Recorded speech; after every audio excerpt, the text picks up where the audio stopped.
Hello बच्चों, radius classes में आपका फिर से एक बार स्वागत है। और आज हम लोग पढ़ने वाले हैं ट्रिग्नोमेट्रिक रेशियोज का कुछ स्पेसिफिक जो एंगल्स है उसके वैल्यूज के बारे में। तो पहला जो हम लोग वीडियो बनाए थे उसमें था 45 डिग्री का कैसे हम लोग वैल्यूज निकालते हैं, टी रेशियोज कैसे निकालते हैं। तो उसको हमने बेहतरीन तरीके से बताने की कोशिश किया है।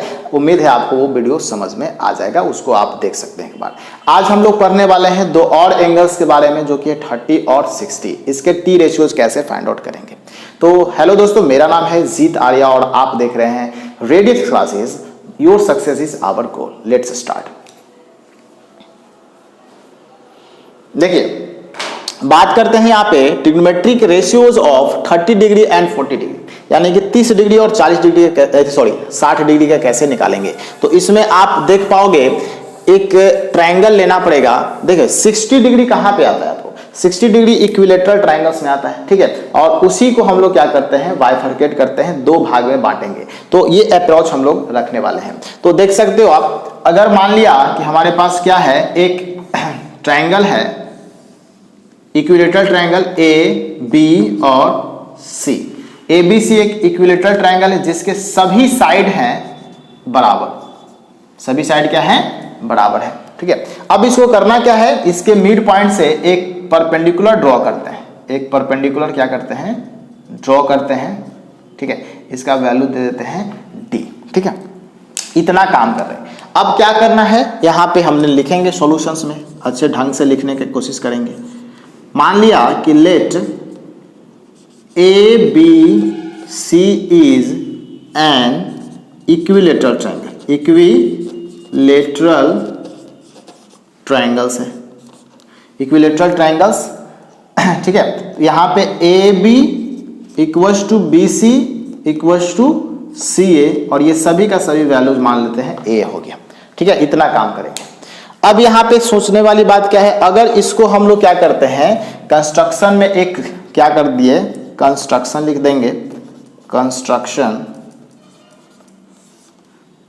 ड्रॉ आप कर रहे हो A D perpendicular to B C, ठीक है। तो ये क्या होता है, A D perpendicular B C करेंगे बच्चे, तो वो आपको इस एंगल्स को दो इक्वल भाग में बांटेगा। ये हो जाएगा आपका 30 और ये भी हो जाएगा 30, और बाकी सभी एंगल्स कितने होंगे, 60, क्योंकि इक्विलेटरल ट्रायंगल जो होता है उसमें सभी 60 होते हैं। ये भी 60 था, लेकिन हाफ इसको कर दिए, ठीक है। तो आप यहाँ पे भी लिख देते हैं, यहाँ पे angle A equals to angle B equals to angle C जो होगा वो सब 60 होगा। इतना चीज समझ में आ गया, तो आगे बढ़ते हैं, ठीक है। यानी कि एक इक्विलेटरल ट्रायंगल लिया, उसमें सभी एंगल 60 होता है, सभी साइड बराबर होता है, ठीक है। अब इसको कंस्ट्रक्शन से क्या किया, A D perpendicular to B C लिख दिया और यहाँ पे ड्रॉ कर दिया। उसके बाद देखोगे कि ये दो भाग में काटता है। अब ये साथ साथ क्या हो जाएगा, ये ए पूरा था, ए क्या था, पूरा ए था, तो ये हो जाएगा a/2 और ये भी हो जाएगा a/2, बाकी सब ए है। अब इतना सारा जो डेटा है इसी से हम लोग क्या करेंगे, अब फाइंड आउट करेंगे। बात करते हैं, देखो ये ए है और ये हमारा a/2 है, तो अब AD निकालते हैं। इसमें से हम लोग प्रूफ में हम लोग क्या निकालते हैं, प्रूफ क्या, सॉल्यूशंस में ही हम लोग निकालते हैं AD बराबर क्या लिखेंगे, तो AD बराबर, ये देखो AD है, पाइथागोरस लगा रहे हैं, तो इस पे हो जाएगा आपका root under AC square plus DC square. बात करेंगे इसका, AC कितना है, तो AC आपके पास A है, इसका स्क्वायर हो जाएगा, और a/2 का होल स्क्वायर होने वाला है। तो यहां से आप देख सकते हो ये A स्क्वायर होगा बच्चे, और इसके बाद A स्क्वायर बाय 4 हो जाएगा। आप इसका सॉल्यूशन करेंगे तो नीचे 4 आ जाएगा, यहाँ पे 4A स्क्वायर प्लस,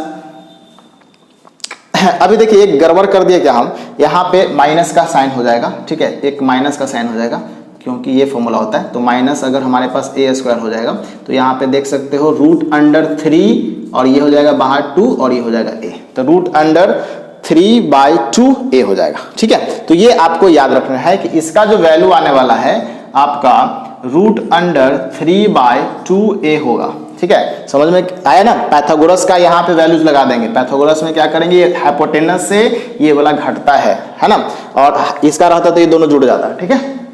तो वैल्यू हम लोग AD का वैल्यू निकाल लिए। अब देखिए इसको हम लोग कैसे फाइंड आउट करते हैं। तो अब एक ट्रायंगल लिखते हैं, बनाते हैं। इसमें से ये ट्रायंगल हमारे पास हो गया, ये है ना, ये है हमारा AC और ये है आपका D। ये हो गया 90 डिग्री क्योंकि परपेंडिकुलर ड्रॉ किए थे। ये बना आपका 60 डिग्री और ये बना 30 डिग्री। इसी से हम लोग फाइंड आउट अब कर लेंगे सारा का सारा। अब देखो भाई यहाँ पे क्या है, ये नीचे वाला वैल्यू जो है a/2 है कि नहीं, और ये है तुम्हारा a और ये है √3/2a है। इतना सारा वैल्यू हमारे पास पता है। अब हम लोग बारी बारी से 30 डिग्री और 60 डिग्री का वैल्यूज लिखने वाले हैं। तो अभी पहले हम लोग किसका लिख देते हैं, 30 डिग्री का वैल्यू लिख देते हैं, यानी कि T रेशियोज फॉर 30 डिग्री। यहां पे देखिए लिख देता हूं मैं T रेशियोज फॉर 30 डिग्री। तो यहां से पहला हो जाएगा sin 30 का वैल्यू। sin 30 के लिए क्या हो गया, इसके लिए PA हो जाएगा और HA हो जाएगा। तो यहां पे P/H कहने का मतलब क्या हो जाएगा, DC बाय AC। और यहां से आप देख सकते हो 30 के लिए हम लोग क्या कर रहे हैं, DC कितना है तो A/2 है और ये हो जाएगा A। कटेगा तो कितना बचेगा भाई, 1/2 बचेगा sin के लिए। तो लगे हाथ इसका कॉसेक वाला भी लिख देते हैं। कॉसेक जो होगा, कॉसेक 30 का मान हो जाएगा इसका जस्ट रेसिप्रोकल, यानी कि हो जाएगा 2। कॉसेक का कितना वैल्यू हो जाएगा, 2 हो जाएगा।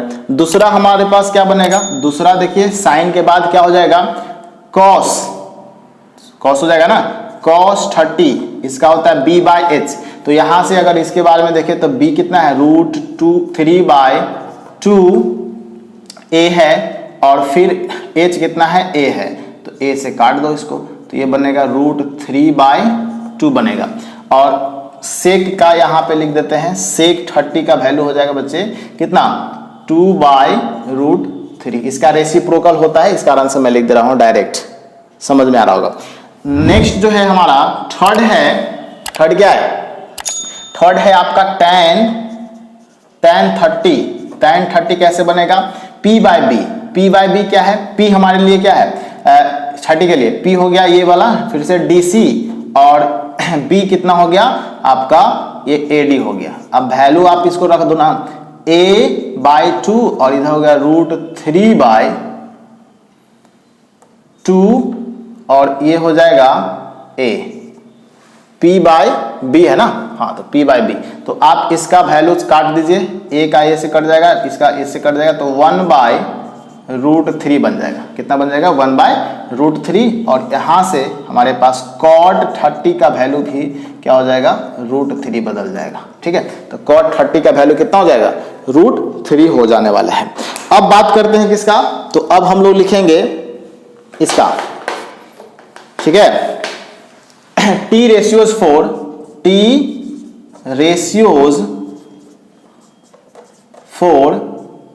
60 डिग्री।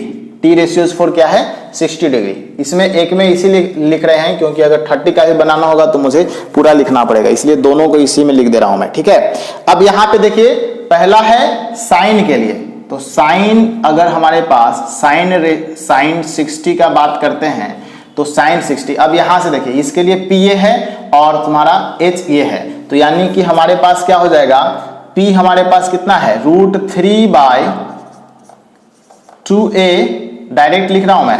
ठीक है, √3/2a और H कितना है, A है, तो ये कट जाएगा आपका, ये बनेगा √3/2 बनेगा। ठीक है, साइन के लिए कितना होगा, 60 के लिए √3। इसका अगर कॉसेक की बात अगर करते हैं भाई, तो कॉसेक जो 60 हो जाएगा, इसका वैल्यू हो जाएगा 2/√3 हो जाएगा, 2/√3 इसका पलट जाता है। ठीक है, उसके बाद अगर सेकंड नंबर देखते हैं तो सेकंड नंबर साइन के बाद क्या आता है, cos 60 आता है ना, तो cos 60 का वैल्यू क्या हो जाएगा, तो cos 60 के लिए हमारे पास B/H हो जाता है, तो B कितना है, A/2 है और H कितना है, A है, तो काट देंगे तो यहाँ पे बन जाएगा 1/2। cos 60 का वैल्यू कितना हो जाएगा, 1/2 हो जाएगा। सेक का यहाँ पे बनेगा, सेक जो आपका 60 है इसका जस्ट उलट जाएगा, ये 2 हो जाएगा। 60 का वैल्यू कितना हो जाएगा, 2 हो जाएगा। लास्ट हम लोग tan का बनाने वाले हैं, तो tan के लिए देखिए tan आपका 60 जो है बच्चे वो हो रहा है P/B। P कितना है, इसके लिए P हमारा पास ये वाला √3/2a और B है ये वाला, तो ऊपर चल जाएगा √3/2a और B है आपका A/2। तो काटिए इसको, 2 से 2 कट गया, इससे ये कट गया, तो बचेगा √3। तो tan 60 का वैल्यू आपको याद कर लेना है √3। और लास्ट क्या बच जाएगा, तो cot का, तो cot का डायरेक्ट इसका रेसिप्रोकल कर देते हैं, तो ये हो जाएगा 1/√3। अब इसमें देख सकते हो एक पैटर्न आपको मैं दिखाता हूं, क्या है यहां पे देखो sin 60 का वैल्यू क्या है √3/2 और वही यहां पे cos 30 का वैल्यू है, यानी कि ये साइन वाला 30 पर लागू हो रहा है कि नहीं हो रहा है, ये 30 पर लागू हो रहा है, समझ रहे बात, इस पर लागू हो रहा है। उसके बाद अगर देखा जाए cos 60 का वैल्यू 1/2 है तो यहाँ पे 30 वाला में होगा, है कि नहीं होगा। उसी तरह से अगर tan 60 का वैल्यू √3 है तो इसमें tan 30 का वैल्यू 1/√3, यानी कि ये आपका डिसमैच कर जा रहा है, क्या ना। तो इस प्रकार से आप इसके पैटर्न को याद कर सकते हो। आपको एक टेबल लास्ट में प्रोवाइड बोला हूं कि करवाऊंगा और उसका एक ट्रिक भी बताऊंगा ताकि इसको आप समझ में आपका आ जाए, ठीक है। तो उम्मीद है ये एक्सप्लेनेशन आपको समझ में आ गया होगा बच्चे। तो ऐसे ही और भी वीडियोस के लिए do like share and subscribe to our channel. मिलते हैं अगले अपडेट्स में, तब तक के लिए goodbye, take care, thanks lot, जय हिंद, वंदे मातरम।